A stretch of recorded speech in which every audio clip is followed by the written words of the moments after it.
Now at the intersection of the train station and Bahnhofstrasse. Perhaps one of the busiest shopping streets in Zurich. We'll wander down much of this and then branch off left and right as we get to various sites. Again, the interesting architecture seems to be at the top. Here, of course, a decadent shop. Disgusting piles of different flavored filled chocolate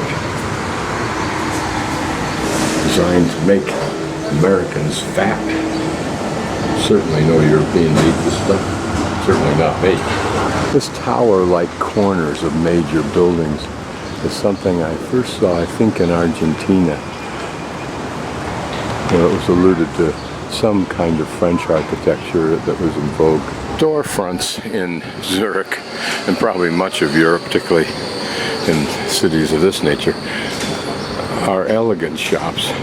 Seem far too large and elegant for the product they display versus Americans, which would have put this in a small shop and probably charged almost as much. This is particularly interesting. If I can get a shot of it without reflection, and probably not. But that's cut from paper. Looks very oriental. Here I cross the street to look at a pretty little park. And as the young woman at my hostel indicated, wherever you see a fountain, you can drink from it. Of course, this is a drinking fountain, but many that we'll see today only somewhat appear to be. I often stop at these statues, not only because they're another form of art, but I'm also curious when I have the time to look up this man. John Heinrich Pestalozzi, 1746-1827. Of all the human beings that have lived in this area, why him here?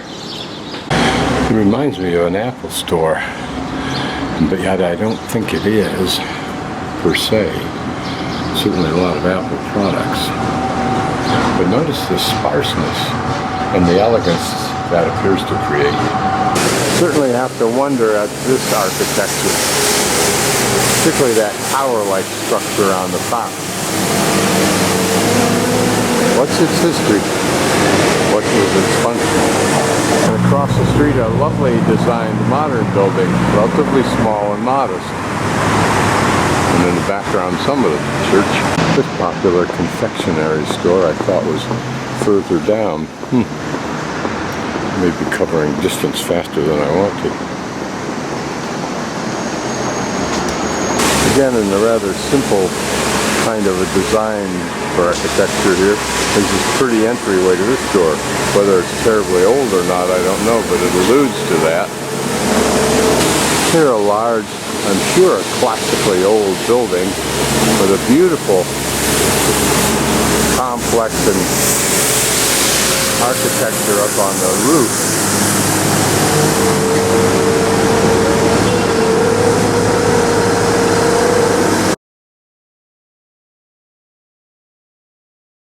Where we're going is right in the center there. We're moving from left to right, from about where that red dot is, to the right, to Lindenhof. I'm not sure what these bulls allude to, but it's the second one I've seen today. You'll notice we're climbing up. Lindenhof was a castle fortress complex, although it had different functions over the eons. Looks like an old building crammed within later structures. I often wonder what it's like to live in a place like that. Looks like it has its own cute little balcony.